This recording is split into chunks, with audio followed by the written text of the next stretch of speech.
അങ്ങനെ ലഞ്ചൊക്കെ കഴിച്ച് റെസ്റ്റ് എടുത്ത ശേഷം വൈകുന്നേരമായപ്പോൾ ഞങ്ങൾ നേരെ മൂന്നാർ ഗ്യാപ്പ് റോഡിലേക്ക് വന്നു. നമ്മുടെ ഹൃദയം പോലെ തോന്നിപ്പിക്കുന്ന രണ്ട് മലകളുടെ ഇടയിലുള്ള റോഡായതിലാണ് ഗ്യാപ്പ് റോഡ് എന്ന് പറയപ്പെടുന്നത്. ഇതിലൂടെയുള്ള യാത്ര മഞ്ഞു പുതച്ചിരിക്കുന്ന മലനിരകളുടെയും തേയിലത്തോട്ടങ്ങളുടെയും നടുവിലൂടെയാണ്. ദിവസവും ധാരാളം സഞ്ചാരികളാണ് ഇവിടെ എത്തുന്നത്. ഈ റോഡരികിലാണ് മൂന്നാർ റോക്ക് കേവ് സ്ഥിതി ചെയ്യുന്നത്. മലയിൽ കള്ളൻ ഗുഹ എന്നും അറിയപ്പെടുന്നുണ്ട്. അപ്പോൾ നമുക്ക് ഈ ഗുഹയൊന്ന് കാണാം. ഹലോ.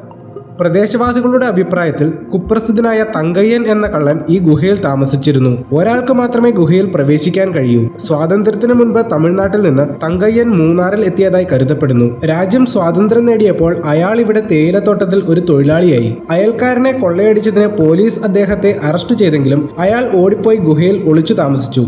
കൊള്ളയടിച്ച പണവും ആഭരണങ്ങളും തമിഴ്നാട്ടിലെ ആളുകൾക്ക് വിതരണം ചെയ്തതായി കഥകളുണ്ടായിരുന്നു. തങ്കയ്യനെ പോലീസ് കൊലപ്പെടുത്തിയെന്നോ തമിഴ്നാട്ടിലെ ഒരു സ്ത്രീ കൊലപ്പെടുത്തിയെന്നോ നാട്ടുകാർ വിശ്വസിക്കുന്നു. അങ്ങനെ ഗുഹയിൽ നിന്നും പുറമെ ഇറങ്ങിയപ്പോഴതാ നമ്മുടെ Munnar KSRTC sightseeing bus ധാരാളം യാത്രക്കാരുമായി വന്നിരിക്കുന്നു. ഈ ബസ് യാത്ര വിനോദസഞ്ചാരികളിൽ വലിയ താല്പര്യം ജനിപ്പിച്ചിട്ടുണ്ടെന്നാണ് അറിയാൻ കഴിഞ്ഞത്. തെക്കിന്റെ കാശ്മീർ എന്നറിയപ്പെടുന്ന മൂന്നാറിലെ വിശാലമായ കാഴ്ചയാണ് ഈ ബസ് യാത്ര സമ്മാനിക്കുന്നത്. ഇവിടെ റോഡരികിൽ ധാരാളം ചെറിയ കടകൾ കാണാം. ഉപ്പിലിട്ട മാങ്ങ, ക്യാരറ്റ്, നെല്ലിക്ക, കാന്താരിമുളക് തുടങ്ങി പലതരം പാനീയങ്ങളും ഇവിടെ ലഭ്യമാണ്.